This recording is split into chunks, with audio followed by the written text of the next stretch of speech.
امشب در 24 هشدار گروه 7 به تهران درباره افزایش فعالیت‌های هسته‌ای و نظامی. رهبران این گروه از جمهوری اسلامی خواستند تنش‌های هسته‌ای و کمک نظامی به روسیه را متوقف کنه. چالش نظامی حوثی‌های مورد حمایت ایران برای واشنگتن. اسوسییتد پرس میگه شبه نظامیان یمنی نیروی دریایی آمریکا رو درگیر شدیدترین نبرد بعد از جنگ جهانی دوم کردند. و 1000 روز از ممنوعیت آموزش دختران در افغانستان گذشت. سازمان ملل میگه این اقدام نقض کنوانسیون حقوق کودکانه. از استودیوی ایران اینترنشنال این 24 است با فرداد فرحزاد. بینندگان ایران اینترنشنال در ایران و سراسر جهان سلام و وقت بخیر. رهبران گروه 7 با هشدار به جمهوری اسلامی درباره پیشبرد برنامه غنیسازی هسته‌ای گفتن اگر تهران بخواد موشک‌های بالستیک به روسیه منتقل کنه آماده اجرای اقدامات جدید علیه ایران خواهند بود. در پیشنویس این بیانیه رهبران گروه 7 از تهران خواستند تشدید تنش‌های هسته‌ای را متوقف و ادامه فعالیت‌های غنیسازی اورانیوم را که هیچ توجیه غیر نظامی معتبری نداره متوقف کنه. پیشتر چند دیپلمات در آژانس بین‌المللی انرژی اتمی گزارش دادند که جمهوری اسلامی در واکنش به قطعنامه هفته پیش شورای حکام ظرفیت غنیسازی اورانیومش رو در 2 سایت زیرزمینی در فوردو و نتنز افزایش داده. سمیرا قرایی همکارم از واشنگتن دی سی با ماست با جزئیات بیشتر. فرداد بیانیه‌ای منتشر کردند اعضای 7 گروه صنعتی بزرگ جهان و در رابطه با مسائل مختلفی در این بیانیه صحبت کردند. از جمله مسئله ایران هست. در 2 جنبه به جمهوری اسلامی اخطاراتی رو دادند. یکی بحث هسته‌ای هست مخصوصا با توجه به قطعنامه‌ای که شورای حکام هفته گذشته منتشر کرد و دیگری بحث روسیه است و موشک‌های بالستیک. اما مشخصا در رابطه با بحث هسته‌ای از جمهوری اسلامی خواستند که اون پیشرفت‌هایی که در حوزه نظامی هسته‌ای داره انجام میده اونها رو بگذاره کنار، به تعهدات خودش پایبندی نشون بده، با آژانس بین‌المللی انرژی اتمی همکاری‌های لازم رو انجام بده و در این کامیونیکه، در این در واقع بیانیه‌ای که گروه 7 صادر کردند ارجاع هم داده شده به قطعنامه شورای حکام و اینکه اگر بر اساس اون چیزی که در شورای حکام آمده و از جمهوری اسلامی خواسته شده جمهوری اسلامی رفتار نکنه، این کشورها گروه 7 هم اقدامات متناسب و درخوری رو انجام خواهند داد. در رابطه با موشک‌های بالستیک هم بخشی آمده که از جمهوری اسلامی خواسته شده که موشک‌های بالستیک و در مجموع تکنولوژی‌های مربوط به موشک‌های بالستیک رو در اختیار روسیه قرار ندن. 2-3 روزی است که بحث موشک‌های بالستیک رو ما داریم انجام میدیم. خبری آمده بود از اینکه شاید توافقات بین جمهوری اسلامی و روسیه، اون توافق طولانی مدتی که برای 2 کشور پیش در راجبش صحبت کرده بودن، همکاری‌های جامع بین جمهوری اسلامی و روسیه معلق شده. اخبار مختلفی از داخل ایران و از روسیه آمد و حالا 3 روز بعد از انتشار اون خبرها می‌بینیم که در گروه 7 هم این زمزمه‌ها هست که جمهوری اسلامی نباید کمکی به روسیه انجام بده. دقیقاً 2 ماه پیش چنین روزی، روز 14 ماه آوریل، 1 روز بعد از اینکه جمهوری اسلامی به اسرائیل حمله گسترده پهپادی کرد، همین کشورها سران گروه 7 یک بیانیه دیگر منتشر کرده بودند. در اونجا از جمهوری اسلامی خواسته بودند که تجهیزات و تسلیحات نظامی در اختیار گروه‌های مختلف در منطقه قرار نده و حالا 2 ماه بعد باز می‌بینیم که نام جمهوری اسلامی در بیانیه این کشورها به چشم می‌خوره و مشخصاً در 2 حوزه هسته‌ای و دادن تجهیزات مختلف، این بار به روسیه موشک‌های بالستیک، باز دارن از جمهوری اسلامی خواسته‌هایی رو مطرح می‌کنن و باز دارن اخطارهایی رو میدن. ممنونم از تو سمیرا قرایی همکارم از واشنگتن دی سی با ما. بهنام طالبلو، پژوهشگر ارشد در بنیاد دفاع از دموکراسی از واشنگتن دی سی و شهیر شهید ثالث، روزنامه‌نگار و تحلیلگر مسائل سیاسی هم از کلگری کانادا به ما پیوستن. آقای شهید ثالث، به نظر میاد که این دوباره همون رتوریک تکراری است که بارها شنیدیم که فشارهای بیشتری برای جمهوری اسلامی وارد خواهیم کرد، اما فراتر از تحریم‌هایی که همین الان هم به نظر میرسه که جمهوری اسلامی بخش قابل توجهی از اونها به خصوص در زمینه انرژی رو تونسته دور بزنه، چه اهرم دیگری در دست این گروه هست؟ ببینید، تحریم‌های بیشتر من فکر می‌کنم عملاً با توجه به تحریم‌هایی که آمریکا گذاشته حداقل از طریق این کشورهای اروپایی و آمریکا به نظر من تحریم‌های بیشتر عملی نیست. تنها چیزی که به نظر میرسه، چون در ماه آوریل هم یک به اصطلاح تهدید اینطوری کرده بودن این کشورها و اونجا یه گزارش‌های بیرون اومدش که جلوی پروازهای ایران به اروپا به کلی گرفته میشه و این پروازها قطع میشه. این به نظر من تنها چیزی هستش که تو این مقطع از طرف اینها میتونه انجام بشه. یه مورد دیگه مسئله شورای حکام هستش که الان هم مطرح شد. شورای حکام به نظر من خلع سلاح شده در مقابل جمهوری اسلامی. دلیلش هم اینه که حتی اگر پرونده از طریق شورای حکام به شورای امنیت فرستاده بشه، اونجا با وتوی روسیه به خاطر درگیری که روسیه با آمریکا داره و حتی ممکنه چین به احتمال زیاد روبرو میشه و تحریم‌های بین‌المللی از طریق شورای حکام به نظر من منتفی هستش در این مقطع.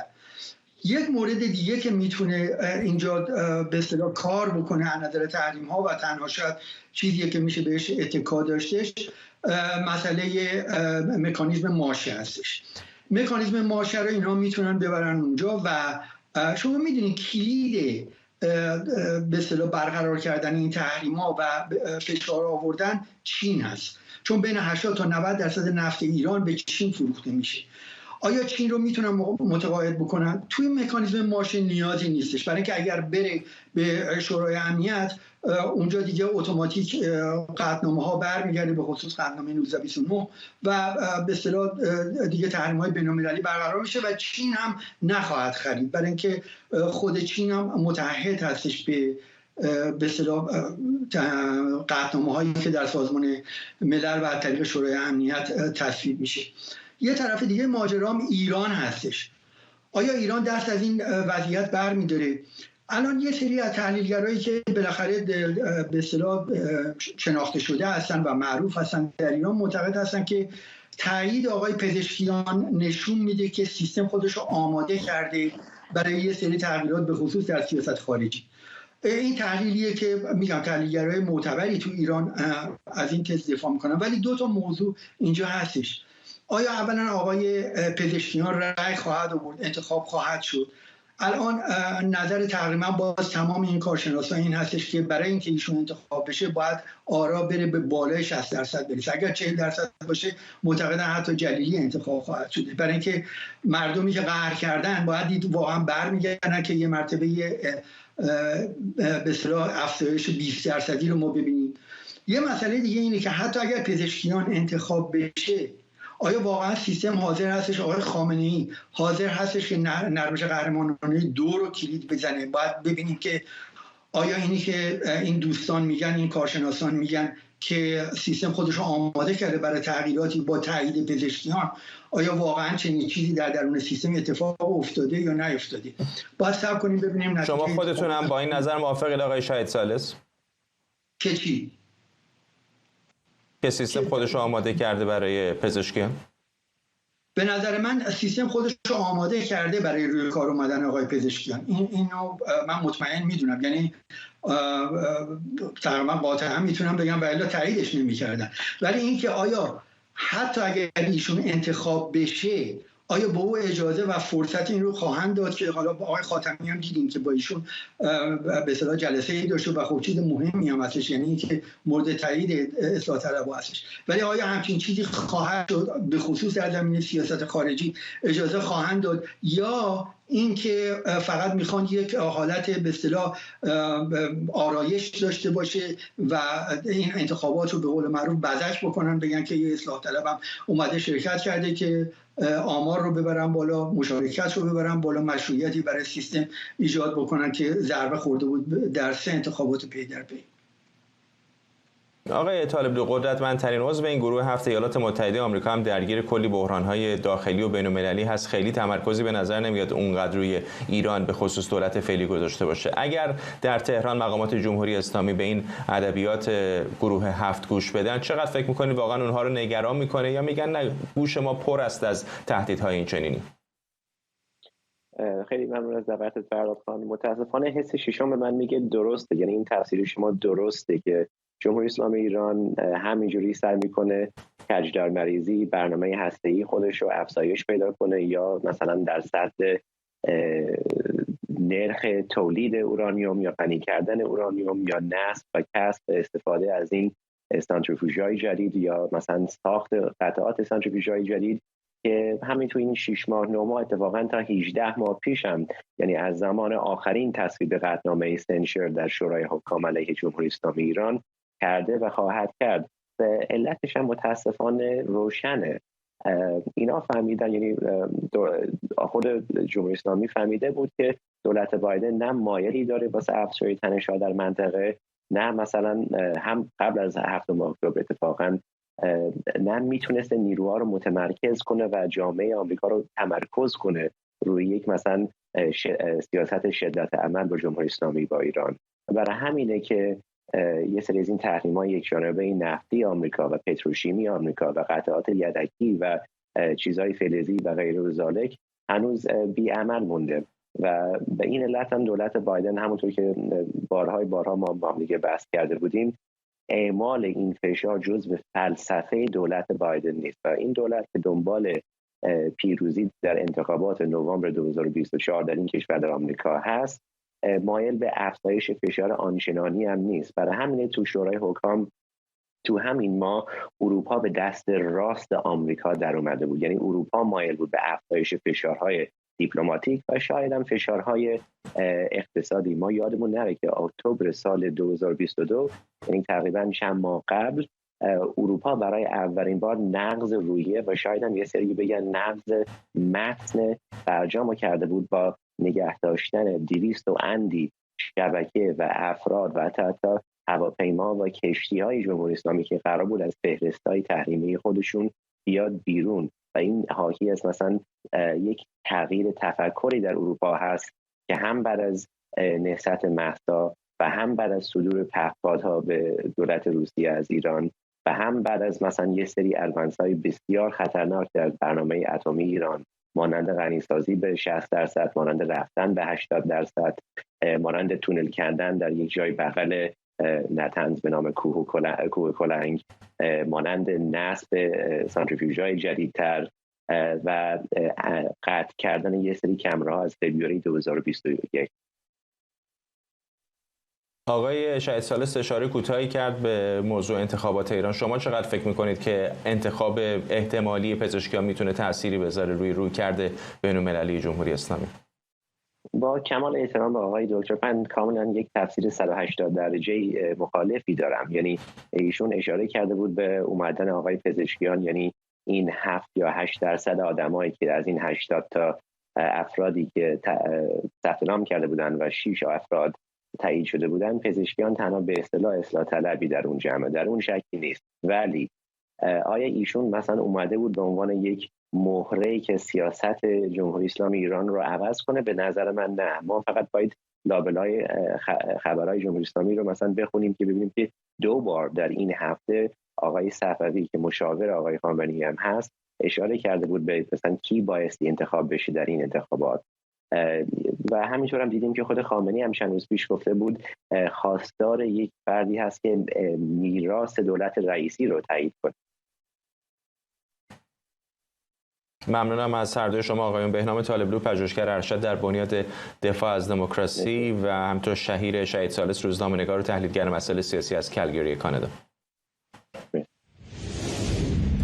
ژنرال فرانک مکنزی، فرمانده سابق سنتکام، ساعتی پیش مهمان اندیشکده اسمیتسون در واشنگتن بود تا در مورد کتاب خاطراتش و به خصوص بخش‌های مربوط به چالش‌های نظامی با ایران گفتگو کنه. آقای مکنزی در دوره ترامپ مسئولیت حمله و کشتن قاسم سلیمانی رو بر عهده داشت و در طول جلسه امروز هم بارها در مورد نتایج و خطرات کشتن او از او سوال شد. آقای مکنزی همینطور در مورد برنامه هسته ایران، حمله به تأسیسات هسته‌ای رو بدترین گزینه خوند و گفت صنعت موشکی ایران با چالش‌های زیادی برای عملیاتی کردن یک کلاهک هسته‌ای روبروه و حمله نظامی میتونه این فرایند رو تسریع کنه. همکارم آرش علایی هم به محل این گفتگو رفته بود و این گزارش رو فرستاده.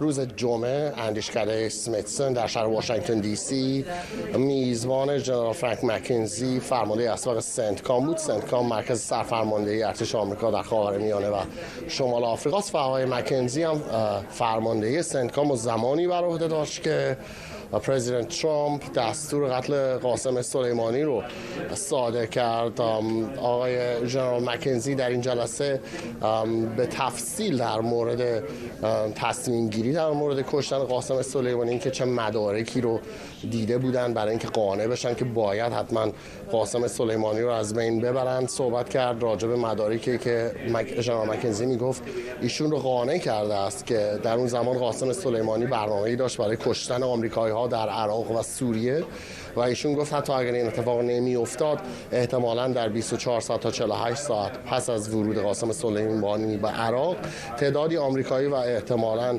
افرادی از کشورهای دیگر هم کشته می شدند. در بخش‌های دیگری راجع به نحوه تصمیم‌گیری پرزیدنت ترامپ در مورد کشتن قاسم سلیمانی صحبت کرد. اینکه گزینه کشتن قاسم سلیمانی جزو گزینه‌های اول مشاورین ترامپ نبود، اما رئیس جمهوری آمریکا عمدن انتخاب کرد این گزینه رو و گفت باید حتما سنتکام رو انجام بده. در بخش‌هایی از این گفتگو از آقای ژنرال مکنزی پرسیدم راجع به نقش قاسم سلیمانی در سرکوب داخلی مردم ایران و آقای مکنزی به من چنین گفت: گزارش‌ها و اخباری که مربوط به دخالت سلیمانی و نیروهای زیردستش در سرکوب مردم ایران رو شنیدم. اساساً نقش سپاه پاسداران حفظ نظام جمهوری اسلامی و برای رسیدن به این هدف حاضرن هر کاری بکنن. بنابراین از دخالت سلیمانی در سرکوب مردم ایران تعجب نمی‌کنم، اما تصمیم برای حذف اون تنها به دلیل تهدیداتش علیه جان آمریکایی‌ها بود و دخالت‌هاش در سرکوب مردم ایران نقشی در این تصمیم گیری نداشت.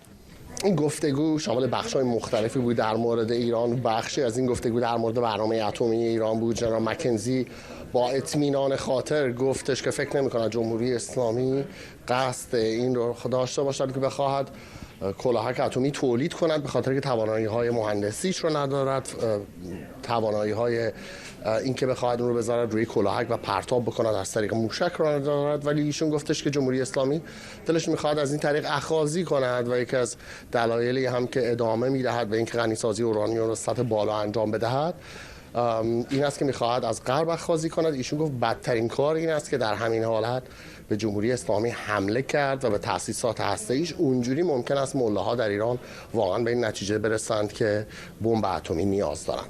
آرش علایی، اندیشکده استیمسون در واشنگتن دی سی. سایت فناوری پاپولار مکانیکس میگه یک بمب افکن راهبردی B1 لنسر مجهز به بمب سنگرشکن پیشرفته GBU 72 بر فراز صحرای موهاوی کالیفرنیا مشاهده شده. این گزارش مشاهده بمب افکن B1 لنسر رو هشدار احتمالی آمریکا به ایران در پی تسریع فعالیت‌های هسته‌ای تهران تلقی کرده. پرواز 2 ساعته این بمب افکن رو همراه با یک تانکر سوختگیری K335 یک عکاس هوانوردی مستند کرده.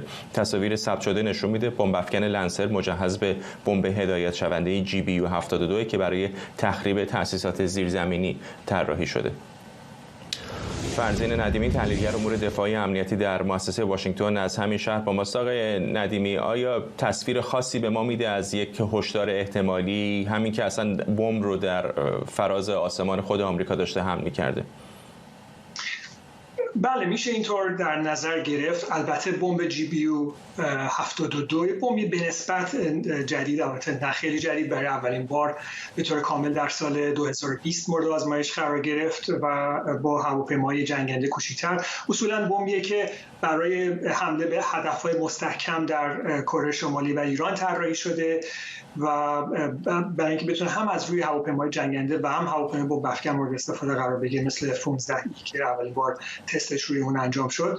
بمبیه برای جایگزین کردن GBU 28 نسل پیش از اون که در جنگ اول خلیج فارس در سال 1991 خیلی با عجله درستش کردن که بتونن به هدفهای مستحکم عراق حمله بکنن و چند تا از پناهگاه‌های مهم فرماندهی و کنترل عراق رو در بغداد با این بمب GBU 28 زدن.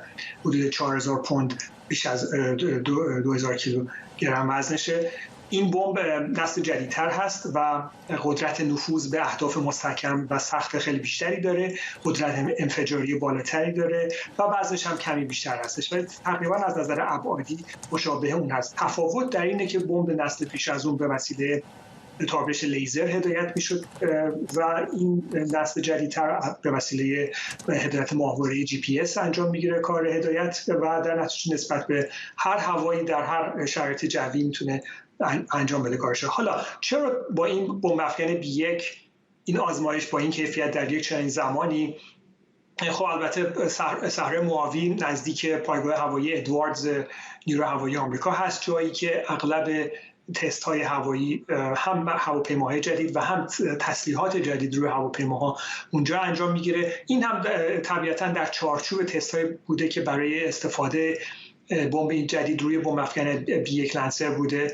ولی اینکه خب این بمب در جایگاه خارجی بدن هواپیما تست شده، در حالی که خب B1 ظرفیت قابل توجهی برای حمل بمب در داخل بدنه خودش داره و این پروازها به طور متناوب در مسیرهایی که قابل دیدن به وسیله عموم هست انجام گرفته، میتونسته اینطور طراحی شده باشه که اعضای جامعه افکار عمومی بتونن این تصاویر رو ببینن، عکسایی که گرفته میشه از این پرواز رو ببینن و در حقیقت حساب 2 تا 14 رو بذارن کنار هم تا نتیجه بگیرن که بله این بمبی هست که برای حمله به تأسیسات مستحکم و کاملا دفاع شده در عمق کوههای ایران طراحی شده و بمب افکن B1 و طبیعتا بمب افکن B2 و B21 هم میتونن به تعداد قابل توجهی از این بمب حمل بکنن و به هدفشون برسونن.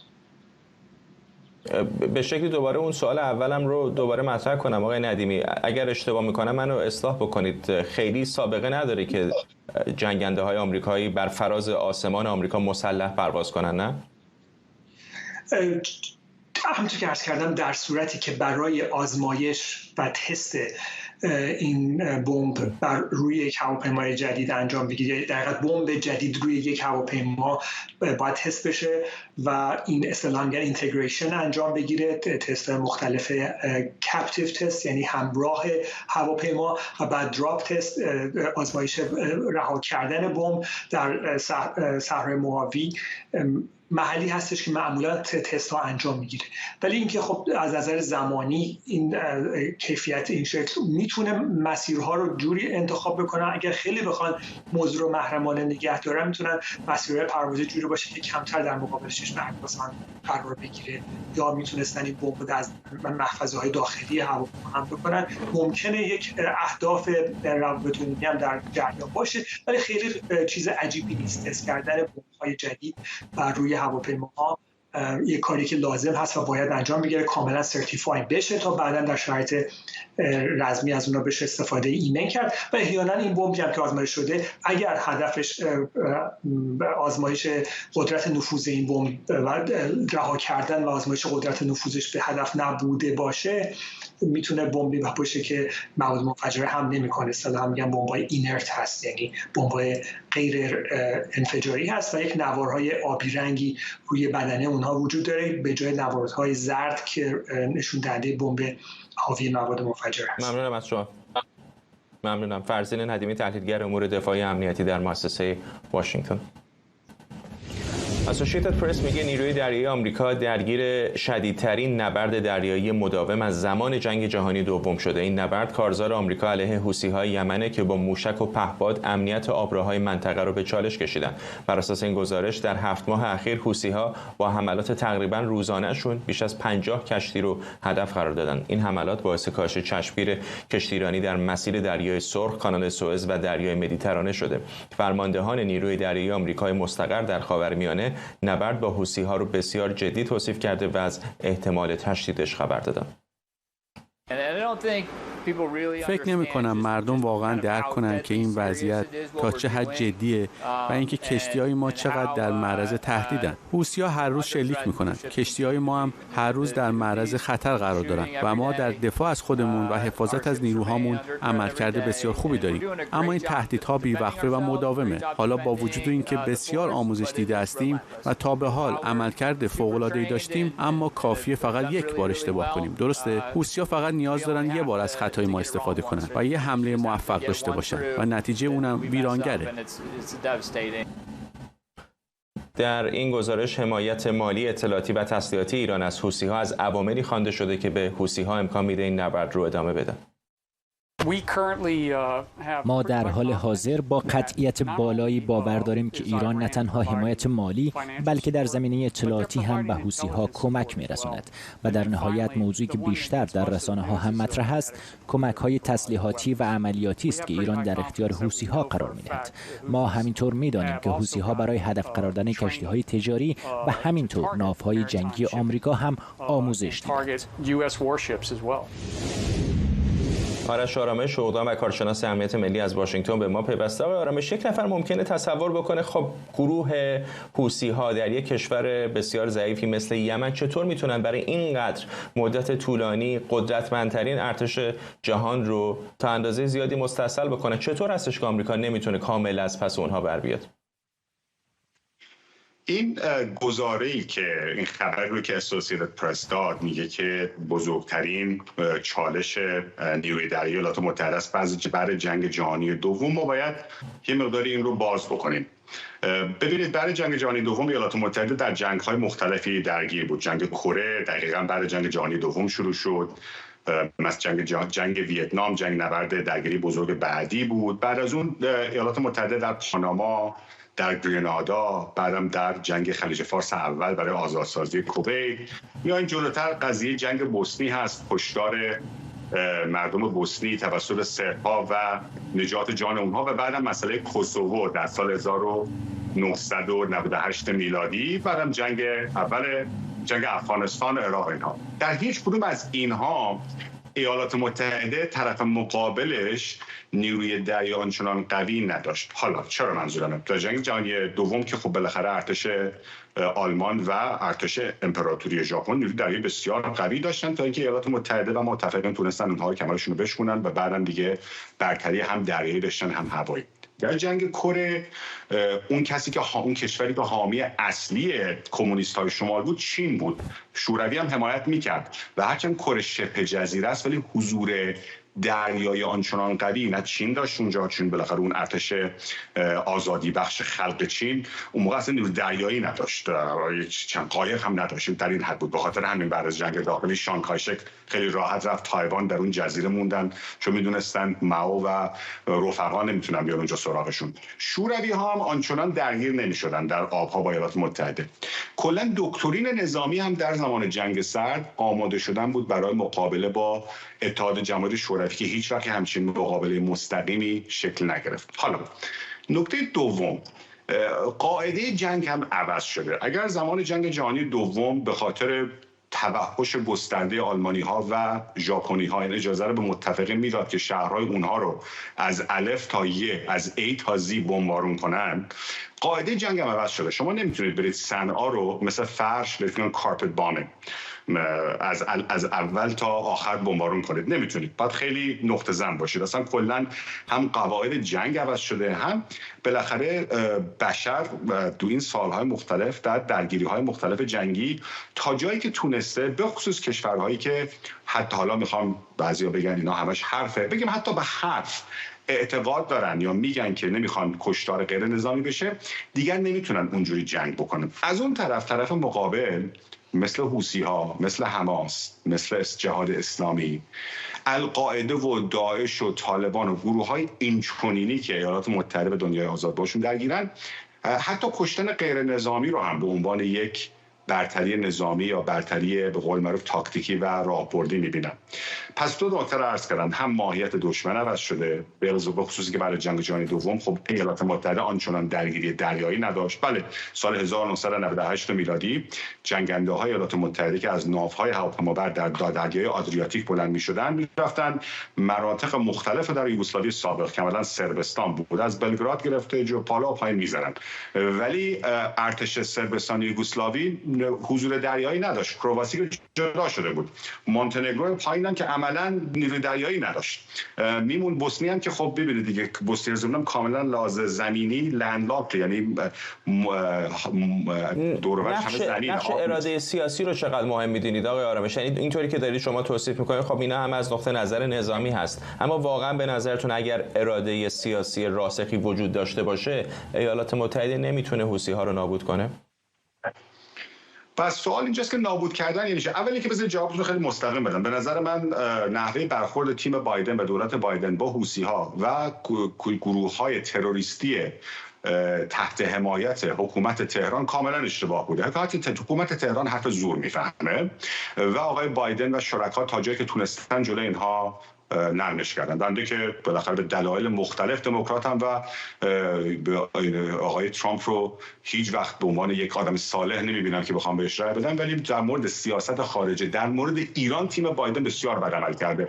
تا موقعی که جمهوری اسلامی، خامنه‌ای، شرکا و سپاه ببینن که میتونن حتی کوچکترین امتیاز رو بگیرن، حتی به مدت محدود، مقطعی محدود، این کارو خواهند کرد و اون رو به عنوان پیروزی می‌بینن. جمهوری اسلامی موقعی عقب میکشه که ایالات متحده با نه فقط تهدید بلکه تهدیدی قابل اجرا جلوی اینها وای میسته. به مقاطعی هم جمهوری اسلامی عقب کشیده که یا زمان اوباما تحریم‌های گسترده بود علیهشون که دیگه تا چند روز بیشتر نمی‌تونن دوام بیارن سر میز مذاکره، یا اینکه بعد از کشتن قاسم سلیمانی و اونها هم که با از قصد زدن با 2 موشک اون هواپیمای اوکراینی رو ساقط کردن، بعد از اون تهدید بسیار مستقیم و جدی شورای امنیت ملی و رئیس جمهور آقای ترامپ بود که گفت اگر بزنید 52 نقطه بعدی رو میزنیم، من جمله فرماندهی نظامی، من جمله بیت رهبری، من جمله پاستور و غیره، ذالک اونها هم عقب کشیدن. چرا؟ چون احساس میکنن چه درست چه غلط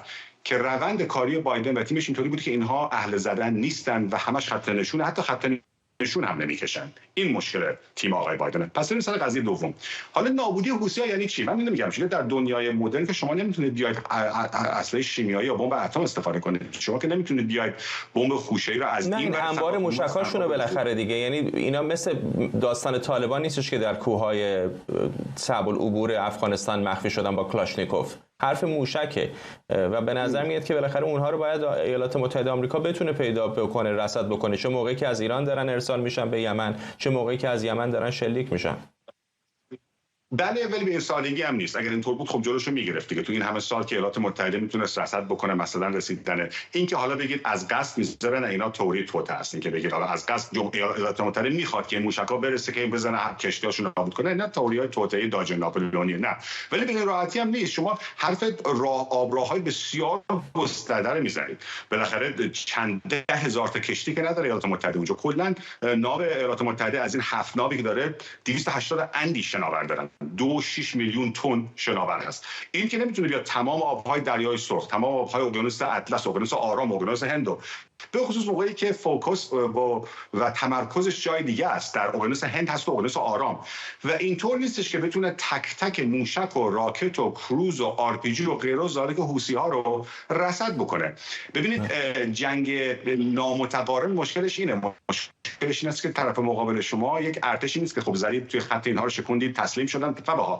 نخیر، اینها موقعی که از هر حالا تحقیر هم نمیخوام بکنم، ولی از هر پشت کوه و از هر چاله‌ای میتونن بیان بیرون و به شما شلیک بکنن و از تمام صنعا و حتی عدن و شهرهای دیگه و روستاها قرارهای مختلف یمن استفاده کنن و از سپر این کار بسیار سخت‌تر میکنه. و با وجود اینکه خب ایالات متحده قدرت بی‌نظیر نظامی و رصد اطلاعاتی داره، ولی خب اینکه این تورش بالاخره درش گسلا و حفره‌های هم هست. اینطور نیست که بی نقص باشه، وگرنه خب جلوی تمام شیطنت‌های حکومت‌های مثل جمهوری اسلامی، حکومت پوتین یا حکومت چین اینها رو میتونست بگیره. اینطور نیست. دنیای واقعی یه مقداری خاکستری‌تره. خیلی ما دوست داشتیم سیاستی‌تر بود و به نفع ایالات متحده می‌بود، ولی اصلا و ابدا اینطور نیست و خاکستری‌تره. دست برتر آمریکا داره، ولی بالاخره جلوی شرارت تهران رو نمیشه گرفت. موقعی میشه گرفت که تهدید مستقیم بشه و بهش عمل کرد که خب تا موقعی که آقای بایدن و آقای بلینکن اینها هستن همچین چیزی در مورد ایران قابل پیش بینی نیست. ممنونم. آرش آرامش اوغدان و کارشناس امنیت ملی.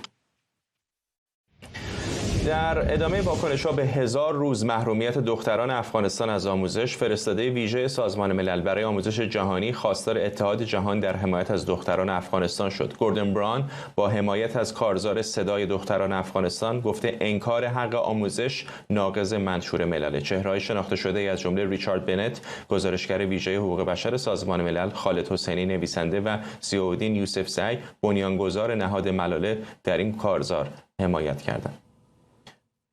همکارم رازی دانش از استودیوی دیگر ما در واشنگتن دی سی به ما پیوسته. رازی، باورش سخته که 1000 روز گذشته. چه بوده تا الان واکنش بین‌المللی به این بحران؟ از همون ساعت‌های ابتدایی که طالبان وارد کابل شدند و قدرت رو به دست گرفتن، در اولین نشست خبری که داشتند گفته بودند که ما اجازه میدیم به دختران و زنان که در چارچوب شریعت و تفسیر ما از اسلام بتونن وارد مدارس و دانشگاه‌ها بشن و به کارشون ادامه بدن. اما چند وقت بعد، در ساعت‌های بعد، اونها فرمان منع آموزش دختران رو صادر کردند. از همون زمان تا حالا که الان 2 ماه دیگه میشه 3 سال که طالبان در قدرت هستن در افغانستان، نهادهای حقوق بشری، سازمان ملل، فعالین آموزش در افغانستان و خارج از کشور بارها و بارها علیه این موضوع اعتراض کردند. در 1000مین روز ممنوعیت آموزش برای دختران افغانستان، نهادهای خیلی زیادی بیانیه صادر کردند و اعتراض کردند به این وضعیت. یونیسف گفته حدود 1.5 میلیون دختر در افغانستان که بالاتر از کلاس 6 هستن در این 3 سال از آموزش محروم بودن و میگه امسال 330,000 دختر دیگه هم که وارد کلاس 7 میشن به این جمع 1.5 میلیون نفری میپیوندن و درهای مدرسه برای همیشه به روی اونها بسته میمونه. ریچارد بنت، گزارشگر ویژه سازمان ملل در امور حقوق بشر، هم در صفحه ایکسش پیامی صادر کرد و از جامعه جهانی خواست که متحد بمونن و فقط به بیانیه اکتفا نکنند و یک کار عملی برای بازگشایی دوباره مدارس برای دختران افغانستان انجام بدن. فعالین حقوق بشر هم در خارج از کشور هم همینطور، اونا هم بارها در جلساتی که داشتن و در نشست‌های مختلف به این وضعیت اعتراض کردند. رازی، خود طالبان جوابشون چه هست به این همه فشار بین‌المللی؟ ببین، در مذاکرات صلحی که در قطر وجود داشت، اون زمان طالبان به اعضای مذاکره کننده جمهوری اسلامی افغانستان گفته بودند که ما مشکلی نداریم با حضور زنان در جامعه و ما دیگه اون طالبان دهه 1990 نیستیم و ما تغییر کردیم. بعضی از اعضا همون زمان هم این روی به عنوان یک نکته مثبت در نظر گرفته بودند، اما وقتی طالبان به قدرت رسیدن گفتن چیزی که وضعیت فعلی که برای زنان وجود داره مخالف تفسیر ما از اسلام و زنان رو از آموزش و کار منع کردن. در آخرین پیامی که از رهبر طالبان صادر شده به مناسبت عید قربان مسلمانان، هیچ اسمی از زنان و از حق آموزش اونها گرفته نشده. اون میگه که فقط اشاره، هبت الله آخوندزاده فقط اشاره کرده که حقوق شرعی تمام شهروندان افغانستان تأمین شده و هیچ اشاره‌ای هم به مسئله بازگشایی مدارس نکرده. وزیر داخله طالبان هم چند وقت پیش باز هم اشاره کرده بود که مسئله آموزش دختران یک موضوع داخلیه و افغانستان در این مورد به راهنمایی و مشاوره جامعه جهانی احتیاج نداره و هر زمانی که خودش صلاح بدونه مدارس رو دوباره به روی دختران افغانستان باز میکنه. با این وجود هیچ تصوری حداقل در این ماه‌های آینده وجود نداره بر اینکه طالبان تغییر بیارن در تصمیمشون و یا بخوان که تعدیلی بکنن بر این ممنوعیت‌هایی که علیه زنان دارن. و خیلی کوتاه اگر بگی خود وضعیت دختران اگر ارتباطی الان وجود داره چه است؟ اونایی که محروم شدن در این 1000 روز از تحصیل. وضعیت برای اونها، حالا من واقعا نمیخوام به ناامیدی دامن بزنم، ولی واقعا همینه که دختران فعلا در افغانستان به شدت ناامید هستند و شاید تنها گاهی وقتا همین گفتگوها و همین صحبت هاست که شاید اونها رو کمی امیدوار میکنه به اینکه ممکنه یک تغییری در آینده بیاد. اما برای فعلا تصویر سیاهی برای دختران افغانستان برای آموزششون و برای ورودشون به اجتماع وجود داره. تعدادی از اونها سعی میکنن که وارد مدارس آنلاین بشن، وارد مکاتب آنلاین بشن و به آموزش از راه دور بپردازن، اما میدونیم که این آموزش آنلاین هم جای اون مدارس رسمی و آموزش رسمی رو نمیگیره. تعداد دیگه از اونها سعی میکنن از کشور خارج بشن و به کشورهای همسایه برن برای ادامه تحصیل، اما برای همین مسئله با مشکلات زیادی مواجه هستن، از جمله اینکه باید محرم داشته باشن به یک دختر دانشجو برای اینکه بتونه از کشور خارج بشه.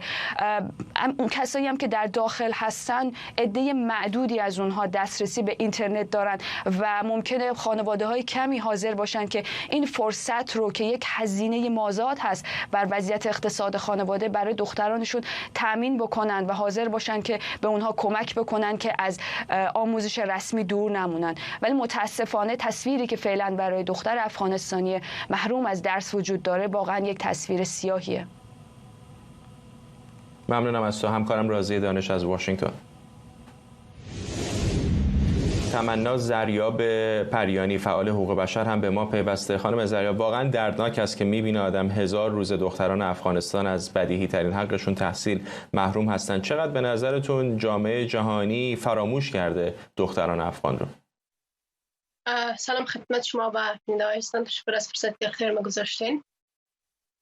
متاسفانه قطعا افغانستان و شهروندان افغانستان به حاشیه رانده شده و جهان مردم افغانستان را فراموش کردن و یا اگر فراموش نکردن قطعاً چنان نشان میتن که فراموش کرده. دلیل از اینکه در بیش از 2.5 سال گذشته گروه تروریستی طالب‌ها هر آنچه که خواستن بالای مردم افغانستان تطبیق کردن و قوانین غیر انسانی را بالای زنا اینا اعمال کردن. و می‌بینید که حاکمیت آپارتاید جنسیتی در افغانستان اعمال میشه و جهان ایرا می‌بینن. ولی با وجود این همه چالش هایی که زنان افغانستان دارن، جهان با حمایت مالی از طالب‌ها پشتیبانی میکنن و تریبیون های بین المللی در اختیارشان قرار میگیره که متاسفانه این نشان میده که جهان کنار طالب ها ایستاده، نه زنان افغانستان نه مردم افغانستان. در این بیش از 2.5 سال گذشته نزدیک به 3 سال است که هر روز مردم افغانستان قربانی میتن و صدای زنانی که در جاده ها بیرون میشن اعتراض میکنن، مورد شلیک گلوله قرار میگیرن، شلاق میخورن، ولی جهان ایره میبینه ولی خودشان را کور مندازن و متاسفانه آنگونی که باید صداهای ما شنیده شوه و اعتراضات ما که در سالهای متمادی ادامه داشته حداقل نتیجه مثبتی که ما میخواهیم نداشته. دلیل از اینکه هنوز هم میبینیم طالبان مورد حمایت مالی قرار میگیرن و شما میفهمین که وقتی یک گروه تمویل مالی میشه دیگه اونا نیاز ندارن صدای کسی را بشنون، اونا نیاز ندارن که طبق قوانین بیرونی حاکمیتشان را پیش ببرن. به دلیل از اینکه وقتی نان سربازشان تامین است، پول سربازشان تامین است، حاکمیتشان داره میگذره، دیگه نیاز به این ندارن که حتی مشروعیت رسمی داشته باشن. به همین خاطر است که بیش از 10 ماه شد که کمپین خاتمه دهی آپارتاید جنسیتی در افغانستان را ما راه اندازی کردیم. به دلیل از اینکه آنچه در افغانستان داره اعمال میشه آپارتاید جنسیتی است و افغانستان تنها کشوری است که زنها حق رفتن به مکتب، حق رفتن به کار، حق رفتن به پارک، حتی حق رفتن به حمام را ندارن، حق رفتن به آرایشگاه را ندارن، حق رفتن به یک سفر نزدیک تا بدون محرم ندارن. و متاسفانه این وضعیت است که با گذشت هر روز بیشتر میشه و یک دورنمای بسیار تاریک و وحشتناک را بر زنان افغانستان نشان میده و همگی در یک افسردگی کامل به سر میبره در داخل اون جغرافیا در حال حاضر. ممنونم از شما. تمنا زریاب پریانی فعال حقوق بشر با ما. و ممنونم از شما که ما رو در این برنامه 24 همراهی کردید. این برنامه رو کمی دیرتر میتونید در یوتیوب ایران اینترنشنال هم دنبال بکنید و کلیپ های مصاحبه‌های مختلف ما رو هم میتونید در شبکه‌های اجتماعی ایران اینترنشنال ببینید و طبیعتاً وبسایت ما هم رو که میشناسید iranintel.com. تا برنامه بعدی بدرود.